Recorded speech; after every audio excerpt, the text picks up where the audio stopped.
वीना सुदर्शन जी, राधे राजस्थान। महाराज। राधा वल्लभ श्री हरिवंश महाराज जी, आपके चरणों में कोटि कोटि प्रणाम। महाराज जी, मुझे एक आसनी जप करने के लिए गुरु मंत्र दिया है और चलते फिरते नाम जाप के लिए एक अलग मंत्र दिया है।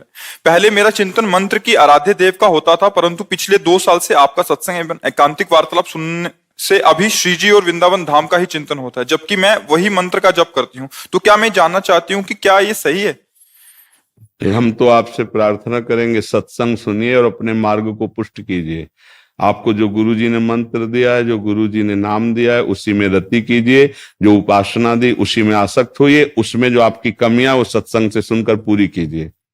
हमारी तो राय है, यदि बलात् चित्त का आकर्षण हो रहा वृंदावन की तरफ तो फिर कृपा मान लीजिए।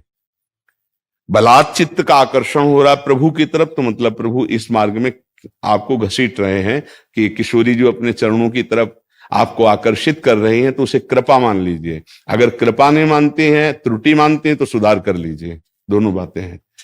हमारा उद्देश्य भगवान में तन्मय होना है, चाहे वो राम कहो, कृष्ण कहो, शिव कहो, हरि कहो। कई प्रकार की भक्तियां होती हैं। अगर अभेद भक्ति, जैसे आद्य गुरु भगवान शंकराचार्य, ये अभेद स्वरूप है कि मैं वही हूं, इसमें कोई अंतर नहीं है, क्योंकि वही तत्व है। और उसे भेद करके उपासना करके अभेद हो जाया जाता है। जैसे हम माना कि मेरे भगवान अमुक, और जब तन्मय होंगे तो मैं भूल जाएगा, केवल भगवान रह जाएंगे। बच्चा एक आखिरी स्थिति सबकी एक होती है, वो प्रारंभ से एक लेके चलते हैं। एको ब्रह्म द्वितीयो नास्ति। यहां उसी सवाल हल करने को लिए हम द्वैत से स्वीकार करते हैं और द्वैत से अद्वैत हो जाते हैं और अद्वैत से फिर प्रेमाद्वैत हो जाते हैं। अब ये गूढ़ रहस्य है, तो पहले अपने प्रश्न का समाधान इतना समझ लीजिए। यदि आपको लग रहा है त्रुटि हो रही तो संभाल लीजिए, और लग रहा है कृपा हो रही है तो तन्मय हो जाइए। नंददास जी से गोस्वामी तुलसीदास जी ने पूछा कि हम तो उन दोनों गुरु भाई है, राम जी में क्या कमी हुई जो श्याम जी को तुमने पकड़ लिया? वही राम जी वही श्याम जी, तो श्याम जी में ऐसी खास क्या बात हुई जो राम जी को छोड़ दिया? गोस्वामी तुलसीदास जी के गुरु भाई, तो उनका छोड़ नहीं दिया। इस बंसी वाले ने बंसी की ध्वनि में मेरे चित्त को चुरा लिया और गुलाम बना दिया। मैं जानता हूं जो सारंग धनुषधारी है वही बंसीधारी, अब क्या करूं? मेरा चित्त इनका गुलाम हो गया। ये प्रेम का विषय है। फिर इसमें प्रीति न काहू की कान विचारे, मारग अपमारग विथिकित मन को अनुसरत निवारे, ज्यों सरिता सावन जल उमगत सन्मुख सिंधु सिधारे। कैसे रोका जा सकता है? हमारा हृदय यदि वही प्रभु है, श्याम सुंदर की तरफ जा रहा है, तो हमें लगता है छोड़ देना चाहिए। जाओ, निहाल हो जाओ, डुबकी लगा लो। हम थोड़ी कर रहे हैं, आप घसीट रहे हैं। कृष्ण आकर्षण कर रहा है, वो घसीट रहा है। किशोरी जो आकर्षित कर रही है, अगर उसमें लगता है नहीं नहीं मेरी गुरु निष्ठा, तो हमने पहले उत्तर दिया, अपनी गुरु निष्ठा को संभालिए।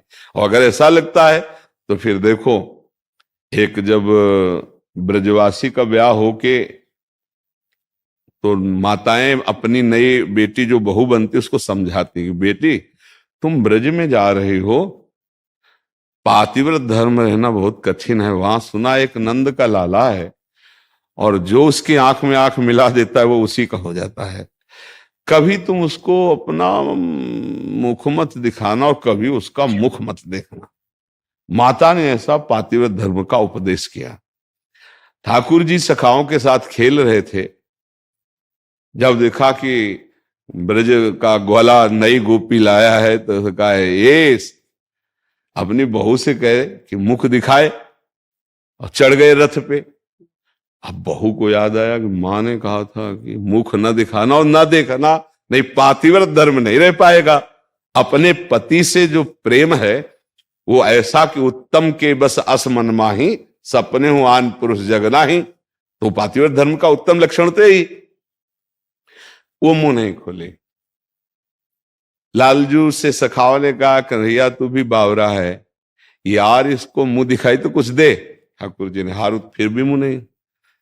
ठाकुर जी रथ से उतरे और कहा आज मैं प्रार्थना कर रहा हूं तो तुम मुख नहीं दिखा रही हो, कल आप प्रार्थना करोगी, रोगी हमारे लिए। ब्रज क्षेत्र है। जब ठाकुर जी ने इंद्र की पूजा रुकवा दी और सबकी रक्षा के लिए गिरिराज धारण किया, तो सब त्राहिमाम बोलकर भाग कर आ रहे थे गिरिराज जी की तलहटी में। अब उस नववधू को उस समय प्राणों पर पड़ी हुई थी, वो शिक्षा माता की विस्मृत हो गई, भागी हुई आई और जब देखा 7 वर्ष के लालजू महाराज गिरिराज, वो सौंदर्य माधुर्य जो बड़े बड़े मुनियों के हृदय में क्षोभ पैदा कर दे, जिनकी रूप माधुरी का श्लोक सुन करके श्री सुखदेव जी परमहंस आसक्त चित्त होकर 18,000 श्लोक कंठस्थ किए, वो रूप माधुरी ठाकुर जी। जे ही रूप माधुरी देखी तो कहा, मां तूने इतने दिनों तक मेरा बड़ा अमंगल किया, अमंगल किया। तूने साधारण धर्म की शिक्षा देकर परम धर्म से विमुख कर दिया। मूर्छित हो गए। 7 दिन नेत्र नहीं खुले, नेत्र खुले तो अपने घर में। फिर उसका जब प्राण छूटा तो वही गोपी मीरा बनी, और वही मेरे तो गिरधर गोपाल दूसरो न कोई, ना कोई संबंध ना कोई रिश्ता, मेरे तो गिरधर गोपाल दूसरो न, वही फिर भगवान में तन्मय हो गए। तो ये क्षेत्र ऐसा है। रसखान जी कहते, भाई हम तुमसे प्रार्थना करते मत जाना ब्रज में। क्यों? बोले वो नंगा बदन खड़ा है पर बहुत बड़ा चोर है, वो चित्त को चुरा लेता है। रसखान जी बड़े बड़े महापुरुषों ने तो देखो, अगर हमसे मित्रता करोगे, चर्चा करोगे, हम खुद चुरा लिए गए, खुद चुरा लिए गए काशी के घाटों में वास करने वाले। और देखो, तो अब हमें लगता है अगर हमारा संग करोगे तो प्रिया प्रीतम तुम्हारे मन को जरूर चुरा लेंगे। तो अब राधा राधा तो बोलना ही पड़ेगा। तो आपको लगेगा हमारा धर्म छूट रहा है, पातिव्रत धर्म हमारा। तो हमें लगता है ये क्षेत्र ही ऐसा है, क्योंकि हमारे स्वामी कहते सर्वधर्मान परित्यज्य मामेकम शरणम ब्रज। देखो, भगवान शिव अपने नेत्रों से गंगा जी को रोक सकते थे, वहीं रुक जाती गंगा जी, अपार सामर्थ्यशाली, लेकिन जटाएं खोल दी। जटा कटा संभ्रमम भ्रमण निलंप निर्झरी, जटा रूपी कटा हमें भ्रमित होकर गंगा जी में बांध लिया। गंगा जी जटा में क्यों बांधा? क्योंकि भगवान का चरणोदक है, इसलिए उन्होंने बांध लिया। नेत्र से रोक सकते थे, संकल्प से रोक सकते थे, जो हलाहल जहर को गले में रोक सकते, वो गंगा जी को कहीं भी रोक सकते थे, लेकिन उन्होंने माथा खोल दिया।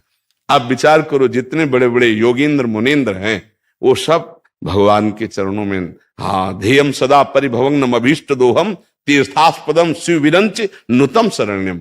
हमारे प्रभु श्री कृष्णचंद्र जो महाप्रेम में है, एक बार जिसकी तरफ वो मधुसूदन सरस्वती जी ब्रह्मनिष्ठा को प्राप्त महापुरुष, और एक झलक आई तो आखिरी में बोल पड़े, कृष्णात् परम किमपि तत्व महम न जाने। कृष्ण से बढ़कर कोई परम तत्व है? अच्छा, अभी तो कृष्ण ही तत्व को देखा, कृष्ण के हृदय का तत्व राधा किशोरी, जिनकी मंद मुस्कान से करोड़ों काम मूर्छित हो जाए, वो श्री कृष्ण हैं। कोटि मनमथ मनमथा। और जिनकी मंद मुस्कान और तिरछी चितवन से महाराज व्यथित हो जाए, वो हमारी लाडली जी है। हेले वेणु करान निपतिता स्खलितम शिखंडम भ्रष्टम च पीत वसनम ब्रजराज सुनो यस्या कटाक्ष सर्पात विमूर्छित ताम राधिकाम परिचरामि कदारसेन। बोले बंसी गिर रही है, मोर मुकुट खिसक रहा है, पीतांबर भी गिर रहा है, ऐसा क्या हो रहा है? बोले मूर्छित हो रहे हैं। बोले कैसे? बोले श्री जी की कटाक्ष ने इनको बेध दिया। भ्रकुटी काम को दंड नयन सर कज्जल रेख अनी, उसका प्रताप हुआ कि कोटि मनमथ हारी श्री लालजू महाराज व्याकुल हो गए, मूर्छित हो गए। ताम राधिकाम परिचरामि कदारसेन। ऐसी मैं श्री जी की सेविका हूं और उनकी सेवा में उपस्थित रहती हूं। तो अब ये क्षेत्र तो महाप्रेम का है, तो अगर इस क्षेत्र की चर्चा कोई भी सुनेगा तो रंग तो आएगा। जो सुना जाता है उसका रंग चढ़ता है, नहीं चढ़ता है? अब रंग चढ़ेगा तो फिर अपने अपने जहां हो उस धर्म से आपको इस रंग में आना पड़ेगा। सर्वधर्मान परित्यज्य मामेकम शरणम ब्रज। तो हमें लगता है कि अगर बच के रहना है तो सत्संग की वही बातें पकड़ो जो तुम्हारी गुरु निष्ठा पुष्ट करे, और सत्संग के अगर प्रेम रस की बात पकड़ोगे तो आ ही जाएंगे। अपनी अपनी नौकरी छोड़ करके, अपने अपने मार्गों को छोड़कर वृंदावन वास करके प्रिया प्रीतम के प्रेम में डूबे। ये वो देश है जो सर्व त्याग करा करके प्रेम रंग में रंग देता है। तो हमें लगता है त्रुटि लगे तो निष्ठापूर्ण करो, और कृपा लगे तो राधा राधा जपो।